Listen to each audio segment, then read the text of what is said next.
Nature में ये बहुत दुर्लभ जाति की मशरूम है, बहुत दुर्लभ, बहुत घने जंगलों में पाई जाती है। दुनिया के सिर्फ 3-4 countries, China, Japan, Korea, little bit Malaysia, little bit south American countries, वहां पाई जाती है।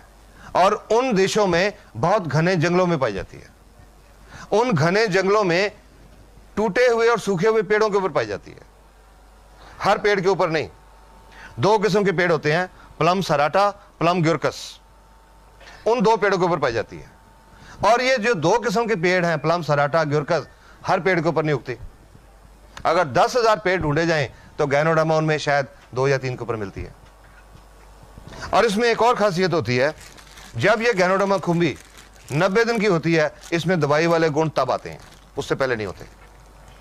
जब 100 दिन की होती है, पूरी मैच्योर होती है, दवाई वाले गुण इसमें पूरे भरपूर होते हैं, उसके बाद ये सूखनी शुरू हो जाती है और इसमें दवाई के गुण खत्म हो जाते हैं। तो इन कारणों की वजह से नेचर में इसको ढूंढ पाना बहुत मुश्किल है। अभी पिछले 2-3 साल में मैंने बहुत सारे चाइनीज लिटरेचर पढ़े गैनोडर्मा के कारण। तो उन कई लिटरेचर में पढ़ा मैंने कि पुराने जमानों में लोग जंगलों में भटकते थे इस गैनोडर्मा को ढूंढने के लिए, क्योंकि उनको लोगों का मानना था कि जिस घर में ये गैनोडर्मा होगी उस घर में किसी तरह की कोई प्रॉब्लम नहीं आ सकती, ना हेल्थ की प्रॉब्लम, ना वेल्थ की प्रॉब्लम, ये लोगों का मानना था। लोग इसमें एक स्पिरिचुअल पावर मानते हैं, आम आदमी तक नहीं पहुंच सकती। पर ये एक आदमी हुए, ये फोटो देख रहे हैं, doctor Lim Sojan, I will show you here. Lim Sojan ये चाइनीज मलेशियन है, मलेशिया में रहने वाले हैं, एक खानदानी वैद्यों के परिवार से संबंध रखते हैं।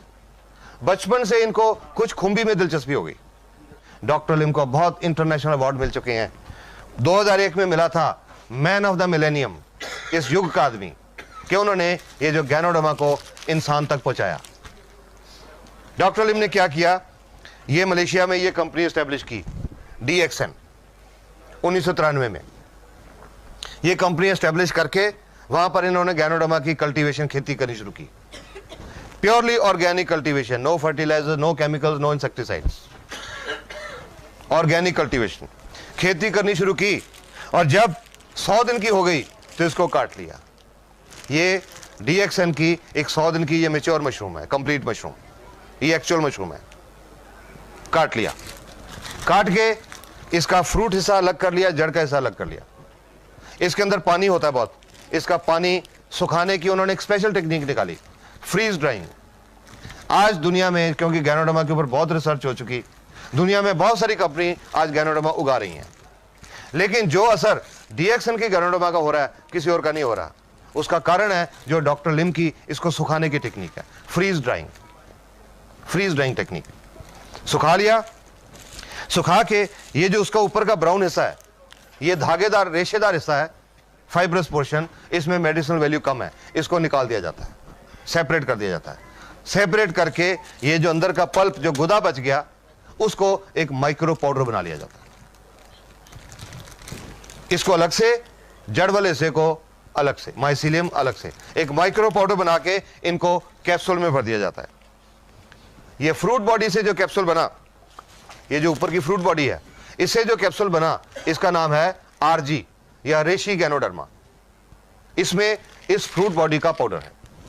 और इसकी जो जड़ से पाउडर बना, गैनोसिलियम, नीले कैप वाली गैनोसिलियम या GL। RG फ्रूट बॉडी का पाउडर, GL जड़ का पाउडर। इन दोनों कैप्सूल्स में गैनोडर्मा के पाउडर के अलावा और कुछ नहीं है, इसमें कुछ नहीं डाला जाता, सिर्फ इसका वो फाइब्रस पोर्शन निकाला जाता है, इसके अंदर और कुछ नहीं डालते।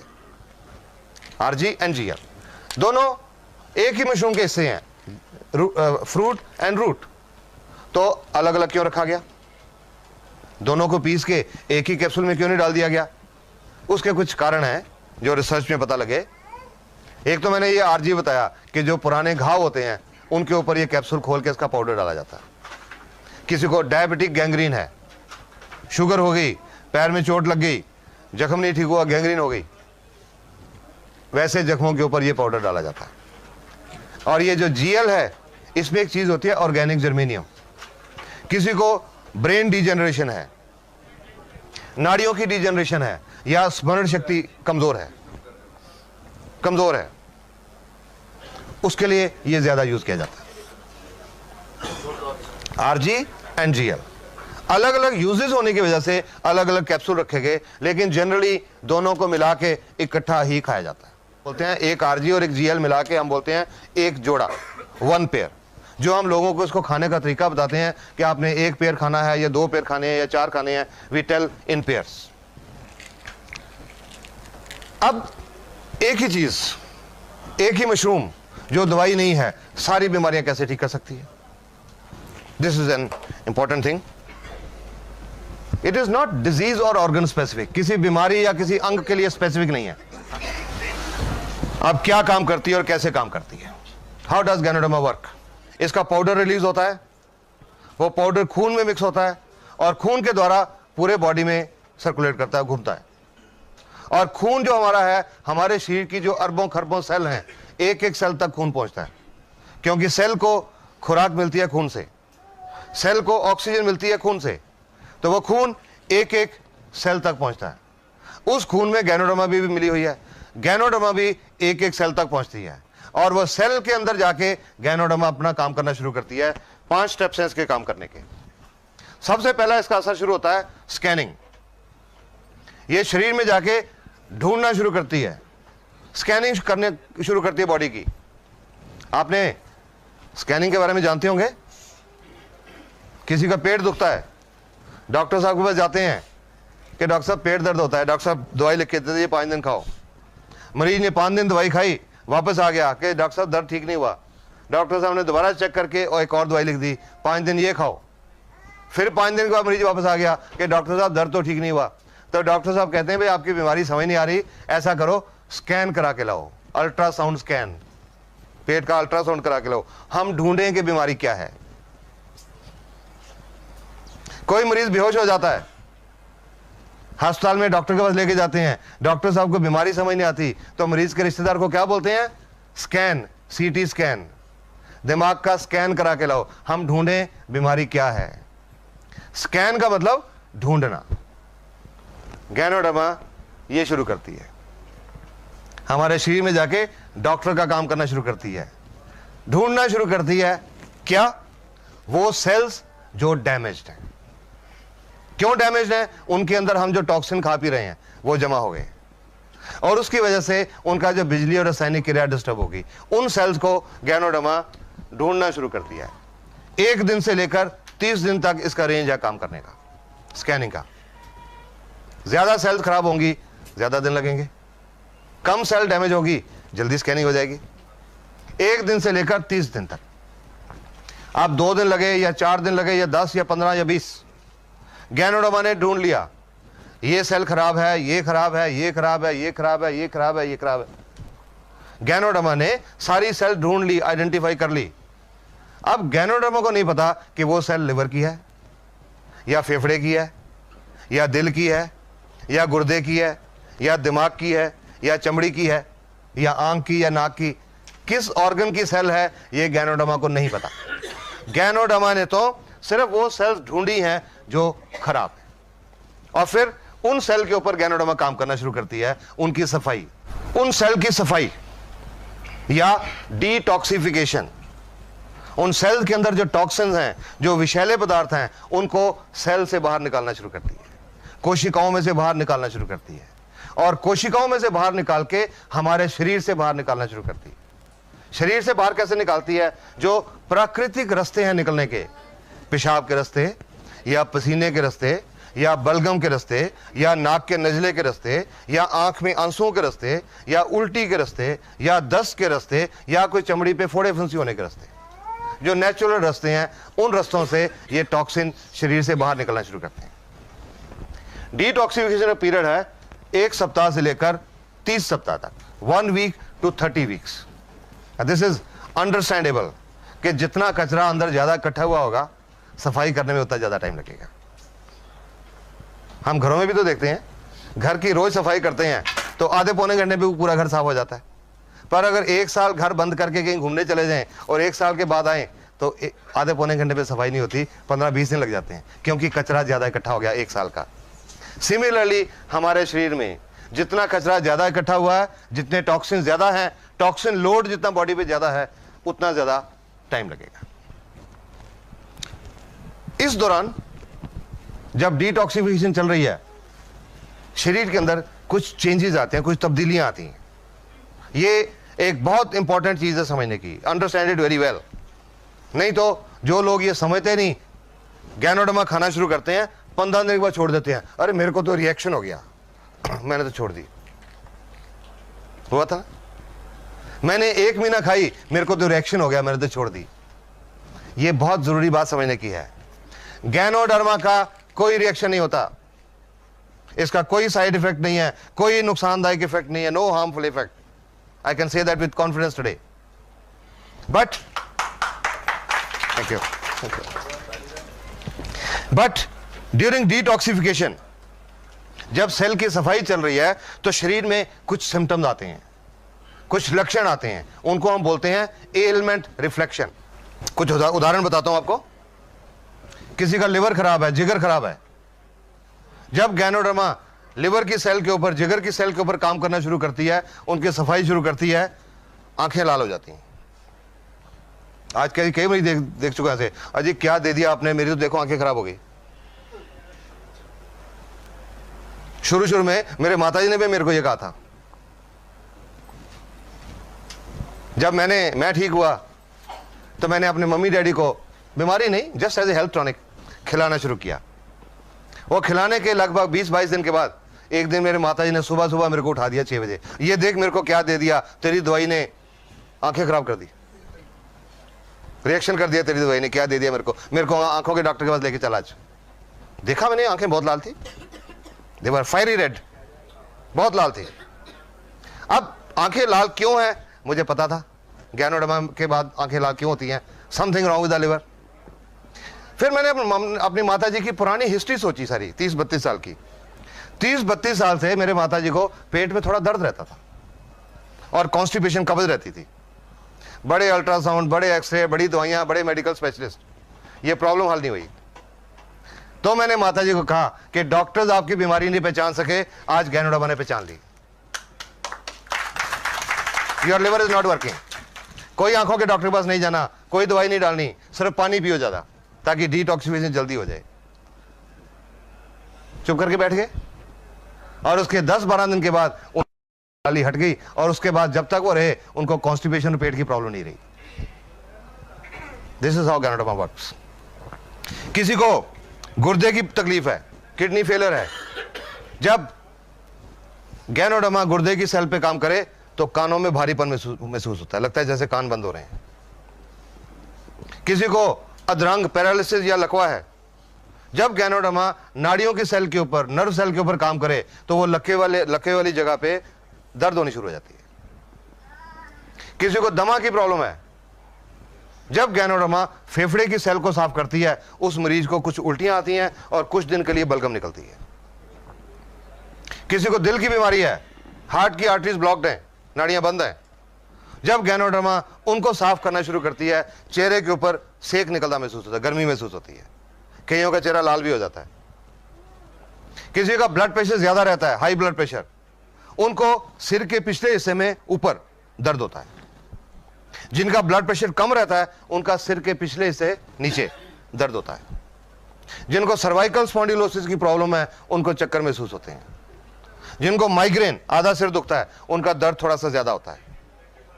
जिनको जोड़ों का दर्द है, गठिया है, दर्द थोड़ा ज्यादा होता है।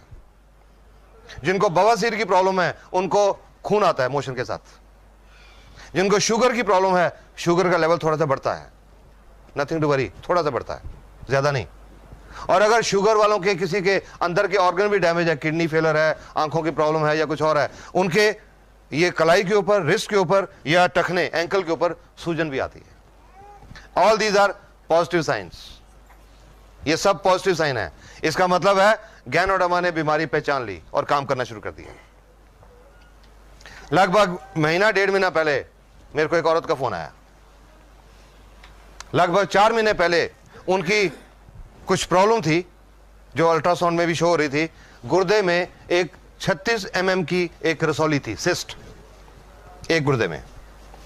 उनकी ओवरी अंडकोश उसमें एक 3 सेंटीमीटर एक सिस्ट थी और उनके यूट्रस में बच्चादानी में एक 8 mm का फाइब्रॉइड था रसौली। उन्होंने उसके लिए गैनोडर्मा की ट्रीटमेंट शुरू की और ये शुरू करने के लगभग 2-2.5 महीने के बाद एक दिन मेरे को उनका फोन आया और डॉक्टर साहब आपकी दवाई ने तो गड़बड़ कर दी। मैं कहा जी कौन सी दवाई? मैंने तो कोई दवाई दी नहीं आपको। वो जी वो जो आपके कैप्सूल हैं। मैं जी दवाई नहीं है वो टॉनिक है। अच्छा जो भी है उसने गड़बड़ कर दी। मैंने कहा क्या हुआ? जी कल मेरे को बहुत दस्त लगे शाम को और आज सुबह खून भी आया साथ में। मैंने रात को भी नहीं खाई, सुबह भी नहीं खाई, खराब कर दिया इसने।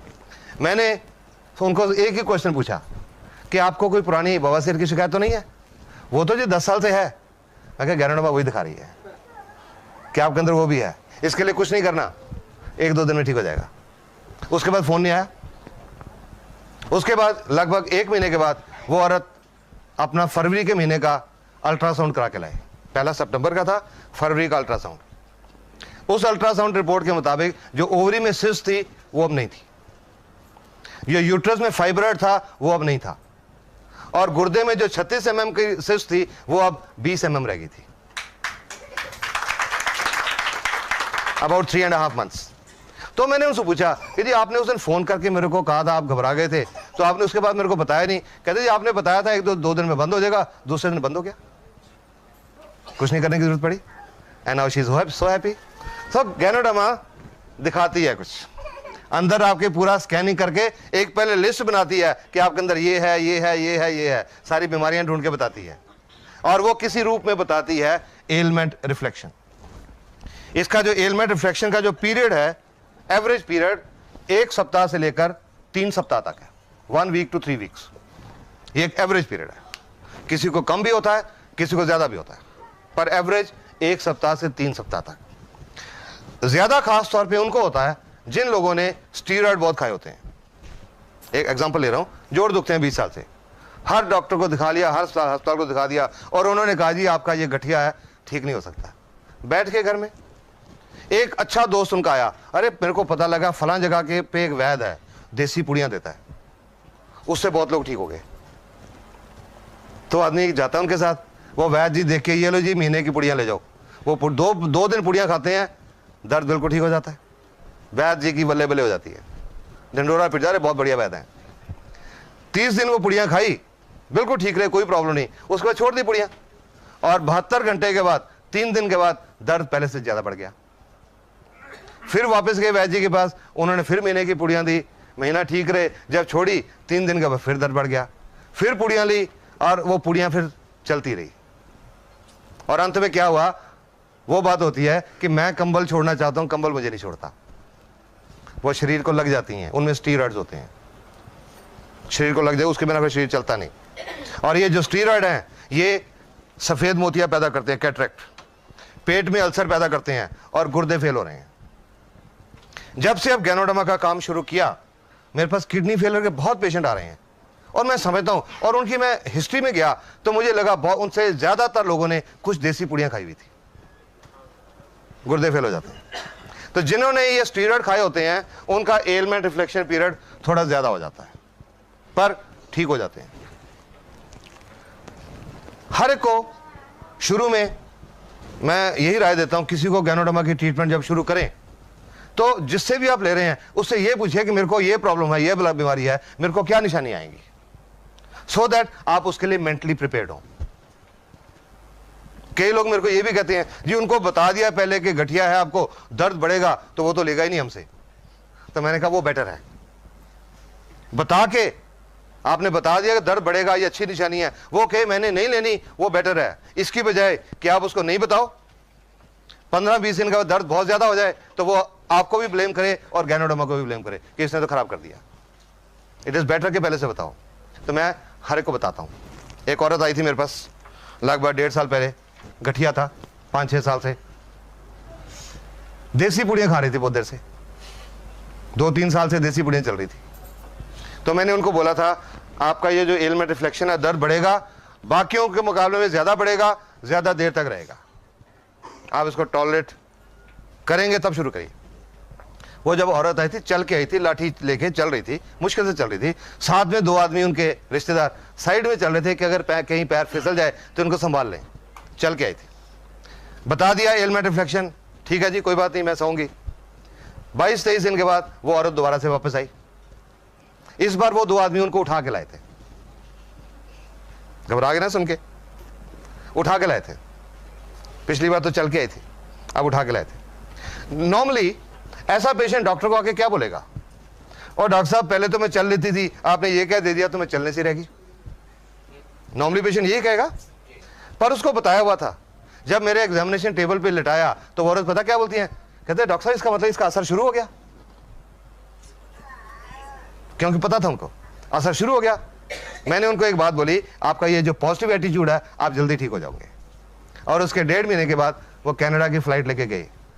डीएक्सन को कोई टीवी के ऊपर इश्तिहार देने की जरूरत नहीं पड़ती, अखबारों में इश्तिहार देने की जरूरत नहीं पड़ती, चलते फिरते लोग ही एडवर्टाइजमेंट है। ये इंपॉर्टेंट चीज है समझना, एलमेट रिफ्लेक्शन, इससे घबराना नहीं है, it's a good sign. Ganoderma has started working. इस दौरान जैसे मैंने जोड़ों के दर्द बताया, अगर दर्द ज्यादा हो गया कोई पेन किलर खा सकते हैं, नो प्रॉब्लम। उसको कम करने के लिए कोई पेन किलर ले सकते हैं। शुगर की प्रॉब्लम है, लेवल नॉर्मली तो 10-15% बढ़ता है, पर अगर किसी किसी का एवरेज 1-2% लोगों का, किसी का ज्यादा भी बढ़ गया, तो अगर इंसुलिन के 20 यूनिट लग रहे हैं, कुछ दिनों के लिए 25 कर दें, नो प्रॉब्लम। दमे की प्रॉब्लम है, जब बलगम निकलेगी, अगर कहीं सांस की प्रॉब्लम ज्यादा आ जाए तो डेरिफ्लिन का टीका लगवाना पड़े लगवा लें, नो प्रॉब्लम। पंप लेना पड़े ले लें, no problem. But RGGL should be continued, क्योंकि ये काम कर रही है, ये बंद नहीं करी। टेम्परेरी मेजर कोई ले सकते हैं, बट इसको काम करने दीजिए, इट इज वर्किंग। जब सारी सेल साफ हो जाती हैं, एलमेट रिफ्लेक्शन खत्म हो जाते हैं, तीसरा काम शुरू होता है गैनोडर्मा का, रेगुलेशन। सेल के अंदर जो बिजली की क्रिया और जो रासायनिक क्रिया डिस्टर्ब्ड है, उसको गैनोडर्मा बैलेंस करती है। जो सेल ओवर एक्टिविटी कर रही हैं उनको कम करती है, जो अंडर एक्टिविटी कर रही हैं उनको एक्टिवेट करती है। It balances the body cells, bio electric and biochemical function. और जब उनका फंक्शन बैलेंस हो जाता है, जो बॉडी की सेल्स हैं वो नॉर्मल काम करने लग जाती हैं। जब सेल नॉर्मल काम करने लग जाती हैं, स्कैनिंग होकर सेल ढूंढ ली गई, उसके अंदर जो टॉक्सिन्स है, हार्मफुल मटेरियल्स, केमिकल्स, वो साफ कर दिए गए, सेल की फंक्शनिंग बैलेंस हो गई, सेल नॉर्मल हो गई, नॉर्मल फंक्शन करना शुरू कर दिया, तो जिस ऑर्गन की वो सेल हैं उस ऑर्गन की बीमारी ठीक होनी शुरू हो जाती है। चाहे वो लिवर की सेल हैं, चाहे वो दिल की सेल हैं, चाहे गुर्दे की हैं, चाहे पेट की हैं, चाहे आंख की हैं, चाहे चमड़ी की हैं, उस अंग की बीमारी ठीक होनी शुरू हो जाती है। चौथा काम शुरू होता है building phase, reconstruction of the damage cells. जब सेल ने नॉर्मल काम करना शुरू कर दिया तो सेल्फ रिपेयर स्टार्ट होती है, सेल अपने आप को रिपेयर करना शुरू करती है, रिकंस्ट्रक्शन। और उसके बाद रीजेनरेशन। जो सेल्स हमारे शरीर में सोई पड़ी हैं, सुस्त पड़ी हैं, not working up to the mark, उनको गैनोडर्मा एक्टिवेट करती है, रीजेनरेट करती है, पुनरुत्पत्ति करती है। और ये जब 5 प्रोसेस पूरी हो जाती हैं, 100% हमारे शरीर की सेल नॉर्मल हो जाती हैं, जो नेचुरल वे में काम करने लग जाती हैं। और जब 100% नॉर्मल हो जाती हैं, काम करने लग जाती हैं, तो हमारे शरीर का सोया हुआ डॉक्टर जाग पड़ता है। Immune system becomes functional, fully functional. और जब वो इम्यून सिस्टम फंक्शनल होता है, सोया हुआ डॉक्टर जाग जाता है, और वो अंदर का डॉक्टर बीमारियां ठीक करता है। Because human body is the best doctor in the world.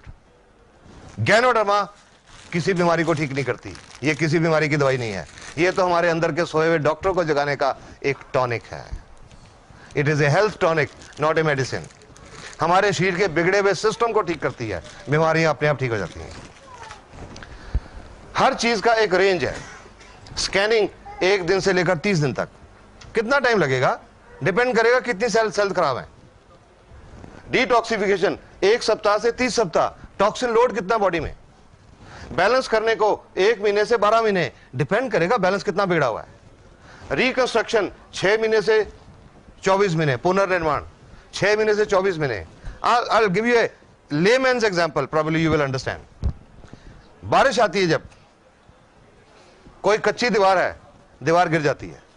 अगर दीवार का सिर्फ 2 फुट का हिस्सा गिरा तो उसको दोबारा बनाने में शायद 2-3 घंटे लगेंगे। पर अगर बारिश ज्यादा पूरी दीवार गिर गई तो बनाने में ज्यादा टाइम लगेगा, पुनर्निर्माण ज्यादा टाइम लगेगा, 6 महीने से 24 महीने तक। डिपेंड करता है रिकंस्ट्रक्शन कितनी करने की जरूरत है, पुनर्निर्माण कितना करने की जरूरत है, एंड रीजनरेशन 1 साल से 3 साल तक कि हमारा सिस्टम सीट का कितना बिगड़ा हुआ है, उसको बैलेंस करने में गैनोडर्मा को कितना टाइम लगेगा। किसी पेशेंट के लिए गैनोडर्मा की ट्रीटमेंट का कोई फिक्स पीरियड नहीं होता। हम किसी को यह नहीं बता सकते कि आपको दमा है आपको 6 महीने लगेंगे, आपको हार्ट प्रॉब्लम है आपको 8 महीने लगेंगे, आपको शुगर है आपको साल लगेगा, किसी को नहीं बता सकते। हर एक बॉडी अलग अलग तरीके से काम करता है।